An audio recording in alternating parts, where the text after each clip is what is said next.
박근혜 전 대통령이 헌법재판소에 파면 결정이 난 지 만 이틀 만에 어제 저녁 서울 삼성동 사저로 거처를 옮겼습니다. 네, 어제 박 전 대통령을 응원하기 위해 사저 근처에 모인 지지자 중 일부는 아직도 사저 근처를 지키고 있다고 하는데요. 취재기자 연결해 자세한 상황 들어봅니다. 박현우 기자. 네, 삼성동 박 전 대통령 사저 앞에 나와 있습니다. 1476일 만에 청와대를 떠나 이곳 삼성동 사저로 거처를 옮긴 박 전 대통령은 어떤 밤을 보냈을까요? 예, 지금 들리시는지 모르겠지만 일부 지지자들은 아직까지 남아서 헌재 판결에 불만을 드러내는 등 박 전 대통령을 향해 격려와 응원의 메시지를 보내고 있습니다. 박 전 대통령의 사저는 새벽 1시에서 2시까지도 불이 켜져 있었다고 합니다.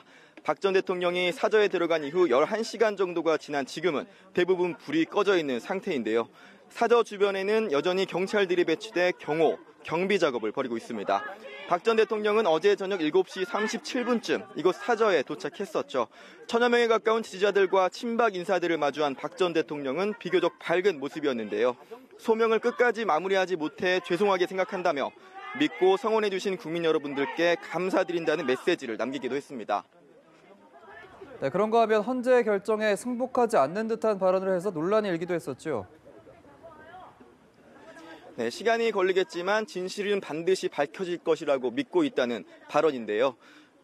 일각에서는 박 대통령이 헌재 결정에 불복 의사를 밝힌 것으로 해석하고 있습니다.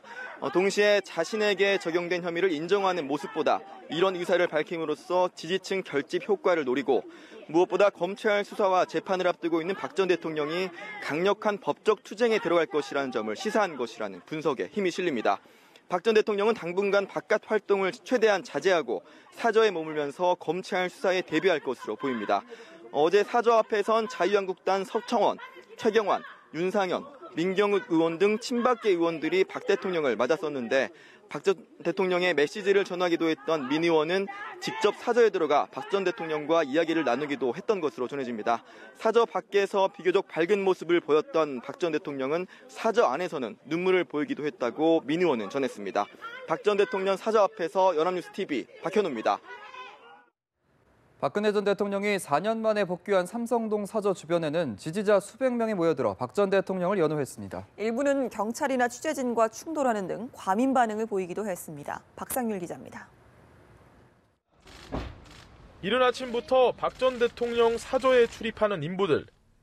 박 전 대통령의 복귀가 임박하면서 이들의 손길은 더욱 바빠졌습니다. 장판을 교체하는 인부를 시작으로 대형 TV와 냉장고, 세탁기 등 가전제품과 인터넷 설치기사 등이 잇따라 드나듭니다. 이들과 함께 박 전 대통령 지지자들이 태극기와 성조기, 박 전 대통령 사진이나 응원 피켓 등을 들고 속속 모여들었습니다. 일부 지지자는 사저 앞에 모인 취재진의 극도로 민감한 반응을 보이며 마찰을 빚었습니다. 방송 카메라를 빼앗으려는 시도와 함께 취재진과 몸싸움을 벌이기도 했습니다. 경찰은 오후부터 1000여 명이 넘는 경찰 병력을 투입해 만일의 사태에 대비했지만 사저 주변 혼잡은 하루 종일 이어졌습니다.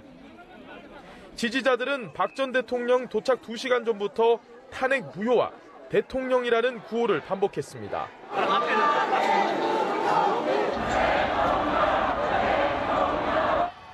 청와대를 떠난 박 전 대통령의 차량이 오후 7시 39분 도착하자 한 목소리로 이름을 연호했습니다.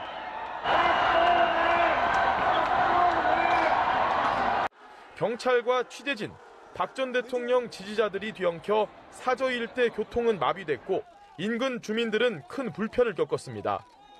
박 전 대통령이 사저에 들어간 뒤에도 지지자들은 밤늦게까지 자리를 떠나지 않고 박 전 대통령을 응원했습니다. 연합뉴스TV 박상률입니다.